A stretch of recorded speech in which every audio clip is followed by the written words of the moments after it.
I found the basement apartment on a college housing Facebook group. Rent was $550 a month, utilities included, which in this town was practically a miracle. The listing said, cozy private entrance, perfect for students, with a few grainy pictures of a small living area, a kitchenette, and a low ceiling. It wasn't much, but I didn't need much. I just needed something cheap and close enough to campus that I wouldn't have to rely on the bus in winter. The landlord's name was Mr. Hanley, and when I showed up for the viewing, he greeted me with the kind of politeness that felt practiced. He was in his late 50s, short, with thinning hair, and a sweater vest that smelled faintly of mothballs. The last tenant moved out suddenly, he said, unlocking the side door that led down a narrow concrete stairwell. Left the place a mess, but I've cleaned it up since. The air grew noticeably cooler as we descended. At the bottom was a short hallway with pipes running along the ceiling and a single light bulb that buzzed faintly. The apartment was small but functional. A main room with an old couch and TV stand, a kitchenette with a tiny stove, and a separate bedroom. It's quiet, I said, running my hand along the wall. The paint was chipping slightly, revealing old gray plaster underneath. Mr. Hanley smiled thinly. Very quiet. You'll hardly notice me upstairs. I do ask that you don't go into the utility room, though. It's behind that locked door in the corner. Just old plumbing and electrical panels. I nodded. Of course. He hesitated before speaking again. And one more thing. The pipes in this house are old. You might hear scratching or tapping sometimes at night. Don't be alarmed. It's just the metal expanding. I didn't think much of it. Old houses make noises. I signed the lease that afternoon and moved in 2 days later. The first night was uneventful. The air down there smelled faintly of damp concrete, but once I plugged in a small dehumidifier, it became bearable. I unpacked my boxes, set up my desk, and called my mom to let her know I was alive and settled. By midnight, I was ready to crash. The hum of the dehumidifier and the distant creak of pipes lulled me into an uneasy sleep. Around 3 a.m., I woke up to a soft sound, something like scratching. It came from the far corner of my bedroom wall near the floor. At first I thought it was a mouse, but the sound wasn't erratic like a mouse. It was steady and deliberate. Scratch, pause, scratch, scratch, scratch. I turned on the lamp and listened. Nothing, just the faint gurgle of pipes. When I mentioned it to Mr. Hanley the next morning, he waved it off. Old pipes, he said again, smiling. I told you they make funny noises. He wasn't wrong. The house was definitely old, but something about the way he said it made me uneasy. A week passed. I got used to the cool air, the smell of dust, even the dim lighting. My friends joked that I was living in a crypt. Hey, as long as it's cheap, I'd tell them. But every night, the scratching came back. Always around the same time, between 2:45 and 3:30 a.m. Sometimes it sounded close, like right behind my bed. Other times it echoed faintly from the utility room. Once, I pressed my ear to the wall. I swear I heard breathing, slow and shallow. I told myself it was just plumbing, just my imagination. Then one night, I noticed something new. Handprints. They were faint, foggy smudges on the inside of my bedroom window, which made no sense because the window didn't open. It was a sealed glass pane that looked out at a row of overgrown shrubs. I wiped them off with a towel and went back to bed. The next morning, they were back. 5 small, pale prints. I sent a picture to my friend Lila. Creepy, she texted. You sure your landlord isn't messing with you? I didn't think Mr. Hanley was the prank type. He was too stiff, too withdrawn. Besides, I'd never heard him come downstairs. That weekend I had to pull an all-nighter for an essay. Around 2 a.m. I heard the scratching again, this time directly under my floor.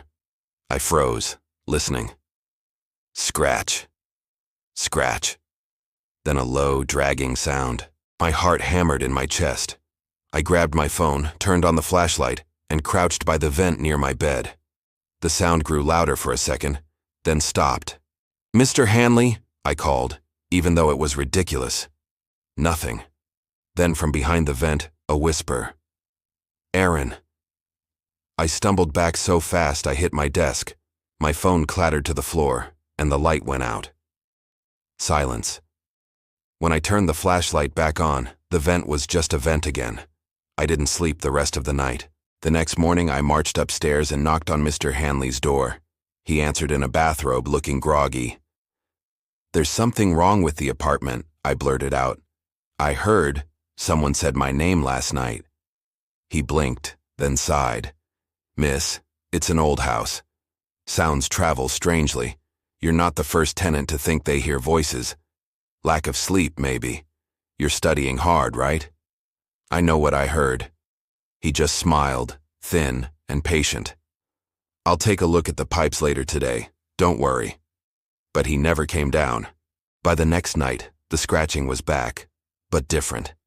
It didn't come from the walls or floor this time. It came from the bathroom mirror. I had just finished brushing my teeth when I saw faint lines forming on the fogged-up glass, as though someone was dragging their finger across it from the other side. At first, I thought it was just streaks from when I'd wiped it earlier, but as I watched, new words appeared, slowly, shakily. "Let me out." I stared, frozen. My pulse thudded in my ears. Then the letters started to drip, as if the steam had turned to blood. I stumbled backward, nearly tripping over the rug, and bolted into the living room. My dehumidifier hummed quietly. The apartment was silent. After a few minutes, I forced myself to go back. The mirror was clean, perfectly clean. I told myself I imagined it. I had to. But that night, when I lay down in bed, I heard the whisper again, closer this time. "Aaron, please." I pulled the blanket over my head like a terrified child and waited for morning. The next day, I started researching. I found an old local news article from 2004 about the same address. A woman named Kara Linney had rented the basement apartment and gone missing after filing multiple complaints about noises in the walls. Her body was never found. The last line of the article made my blood run cold. The landlord, a Mr. Hanley, claimed the basement had been sealed for repairs. I read that line over and over. Sealed. But it wasn't sealed now. That night I slept with my lamp on. I kept my phone recording too. Voice memo app running, screen face down on my nightstand. The scratching started again around 3:12 a.m. Then, the voice. Faint. Female. "Aaron, please. Open it." I sat up, heart racing. "Open what?" I whispered. No response. Just a soft, rhythmic tapping like fingernails on metal. It was coming from behind the utility room door, the one Mr. Hanley had told me never to open. The next morning, sunlight tried to cut through the heavy fog blanketing the street. My dad was already gone for work, and Mom was humming in the kitchen as if last night hadn't happened. But I couldn't stop thinking about the mirror. I had barely slept. Every time I closed my eyes, I saw that faint outline behind my reflection, that almost human shadow smiling where I hadn't. "Morning, Nate," Mom said without looking up from her coffee. "You okay? You look pale." "I'm fine," I lied. She didn't press, just nodded toward the old photo albums spread across the table. "Found these in one of the boxes your father brought from the attic. You should look. It might be people who used to live here." I froze. My eyes fell on one of the sepia pictures. A family of 4 standing stiffly in front of what was unmistakably our living room. The father looked stern, the mother delicate and unsmiling, and 2 children, a boy about my age and a younger girl, stood between them. But what caught my attention wasn't their faces. It was what hung on the wall behind them, the mirror. The same one is now in my room. I flipped through more photos. The same mirror appeared again and again in every decade with different families. But in one of the pictures, the mirror was cracked, a jagged line splitting the glass down the middle. Yet in mine, it was flawless. "Mom," I said slowly, "do you know how long that mirror's been here?" She shrugged. "Probably since the original owners. Your father said the place came with some antique furniture." I wanted to ask more, but my throat felt dry. I took one last look at the smiling family and something weird struck me. The boy in the picture looked like me. Same hair, same build, same uneasy half-smile. I pushed the album away and went upstairs. When I entered my room, the air felt cold again, the kind of cold that seeps through skin and into bone. I turned toward the mirror. It stood there, still and silent. Yet I swear I heard something faint. A whisper? I leaned closer, my breath fogging the glass. For a second I thought I saw movement. My reflection blinked slower than me. I blinked again, and this time it smiled. Wide, unnatural, too many teeth showing. I stumbled back, nearly tripping over a box. The mirror was still, the reflection normal. "Okay," I muttered. "It's just nerves." I pulled an old sheet from the closet and threw it over the mirror. I didn't care if Mom said it ruined the room's look. I just needed that thing gone. That night, I woke to the sound of whispering again. At first, I thought it was Mom talking in her sleep through the walls. But then I realized the sound was inside my room. A soft murmuring, like several voices overlapping, coming from under the sheet. I sat up slowly, staring at the covered mirror. The fabric moved. Just slightly. Like something was pressing from underneath. I froze, too terrified to speak. Then the sheet slid halfway down, revealing the top of the mirror, and my reflection was awake. I hadn't moved, but it had. It was standing, not sitting on the bed, not matching my posture, but standing at the edge of the reflection's room, watching me. Its eyes gleamed faintly in the dark. I didn't scream. I couldn't. My whole body felt locked in place. Then the reflection raised its hand, slowly, as if reaching toward the glass. And from inside the mirror, I heard a single muffled tap. That broke me. I ran out of the room and didn't stop until I reached the living room couch. I left all the lights on that night and stayed awake until morning. The next day, I begged Mom to let me sleep downstairs. "You're too old for nightmares," she said gently, brushing it off. "You've been watching too many horror videos before bed." I didn't argue. But that afternoon, I noticed something new. Every mirror in the house, the hallway, the bathroom, even the tiny one on Mom's dresser, had faint smudges shaped like fingerprints. Long ones, as if someone had pressed both palms from inside the glass. That night, I decided I was going to move the mirror. When everyone went to sleep, I grabbed the hammer from the garage and went upstairs. The air was thick and cold again, but I didn't care. I just wanted it gone. I yanked the sheet off. The glass was darker than before, reflecting less light than it should. I raised the hammer, and that's when I noticed something behind the reflection. It wasn't me. It was the boy from the photo album. His eyes were hollow, his smile faint, his skin the same sickly pale as the old photographs. He was standing behind me, or rather, behind my reflection, staring out from the mirror's darkness. He mouthed something. I couldn't hear it. Then he reached out a hand toward the glass, pressing his palm flat against it. And right where he touched, the mirror cracked. A long, splitting sound echoed through the room, and the glass splintered in a spiderweb pattern. I screamed and dropped the hammer. Mom came running, panic in her voice. "What happened?" "The mirror," I stammered, pointing at it. It broke." She stared at it, confused. "It's fine, Nate." And when I looked again, it was smooth, clean, no cracks at all. I swear I saw it break. After that, things got worse. Objects in my room would move, my chair slightly turned, my books rearranged, my reflection not matching my movement. Sometimes, in the middle of the night, I'd wake up facing the mirror and see two shadows behind my reflection instead of one. The boy wasn't alone anymore. Once when I leaned close, I could swear I heard whispering, the same voices from before. But now I could make out the words, "Let us in." That was it. I covered the mirror again and told Dad to get rid of it. He agreed, reluctantly, saying he'd move it to the basement until we could figure out what to do with it. I didn't go near the basement for weeks. But curiosity is poison. One night, after another nightmare of that pale boy pressing against the glass, I heard noises coming from below. A faint thudding, like someone knocking on a door.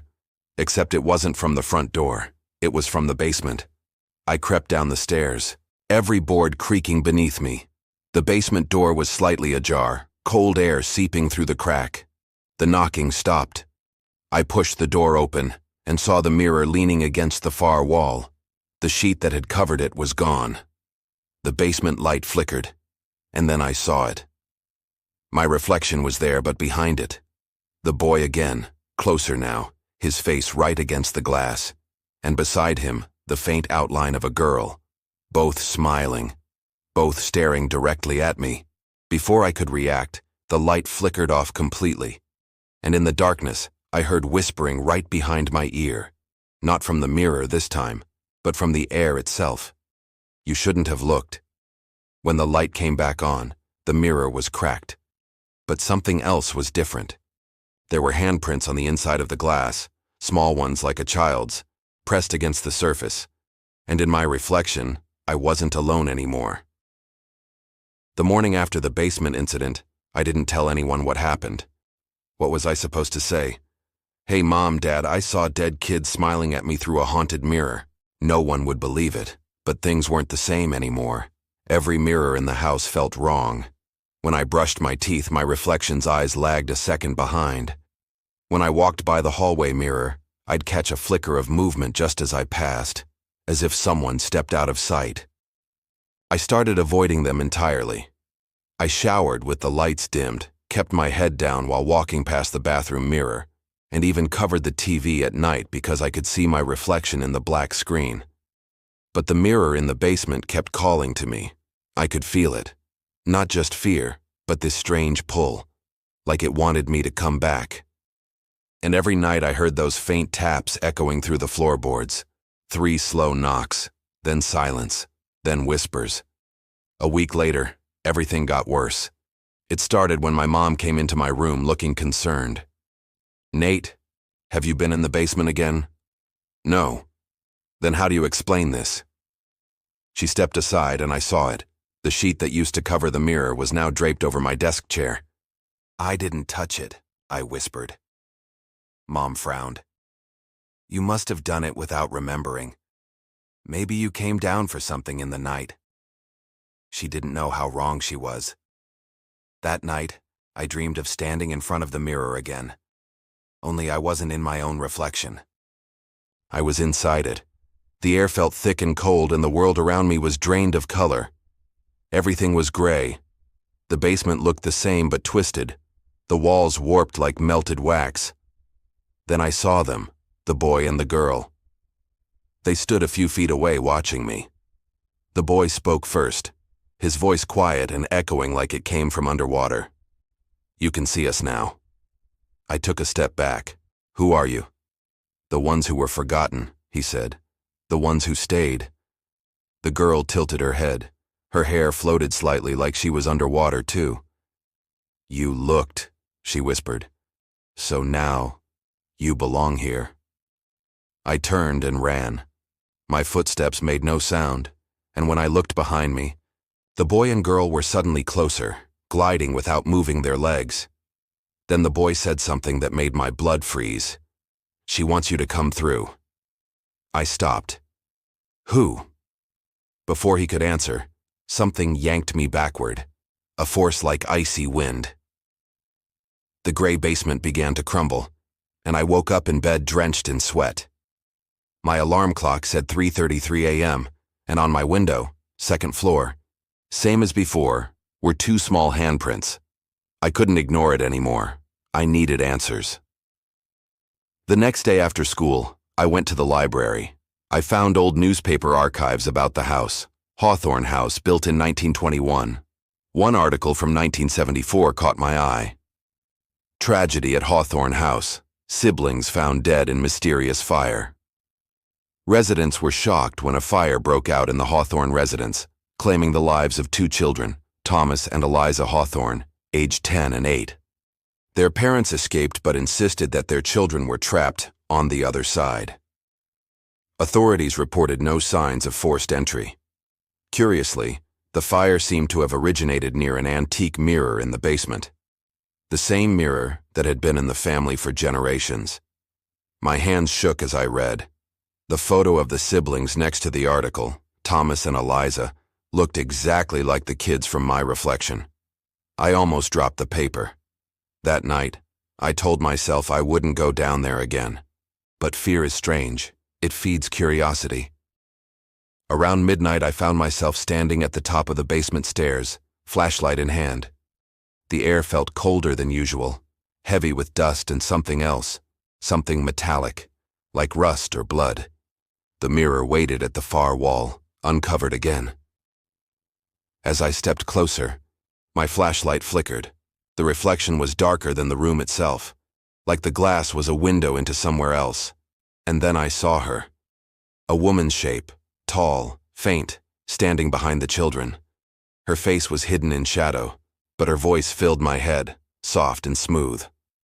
"Come closer, Nathan." I stumbled back. "Who are you?" "The mother," she said. "They were trapped here. Help me bring them home." I shook my head. "No. You looked into the mirror. You saw them. Now they're part of you." And then she smiled, a perfect white grin stretching too wide. The glass began to ripple, like water disturbed by a stone. The reflection reached out a pale hand. I turned and ran. I heard the mirror crack behind me, not once, but over and over, as if something was trying to break through. The next morning, the basement door wouldn't open. My dad said it was just humidity swelling the wood, but when I looked at the seam under the door, I saw faint gray mist seeping out. That evening, things escalated. Mom was cooking dinner when she screamed. The kitchen light shattered above her, glass raining down like glitter. When we cleaned up, she showed me her arm. There were handprints, small, faintly burned, as if a child had pressed from underneath her skin. That night, she wouldn't go near the basement either. Dad finally decided to remove the mirror completely. He and I went down together, crowbar in hand. The light barely worked, flickering every few seconds. When we reached the mirror, it looked different. The glass had turned dark, not reflective, more like a pool of black oil. And faintly, I could hear whispering again. "Let us in." He promised. "We can go home." Oh, Dad shook his head. Probably just the wind. But then, for a moment, his reflection in the mirror didn't move. It stared at him, then turned its head slowly, toward me. My heart stopped. The reflection of my father smiled. My real dad didn't.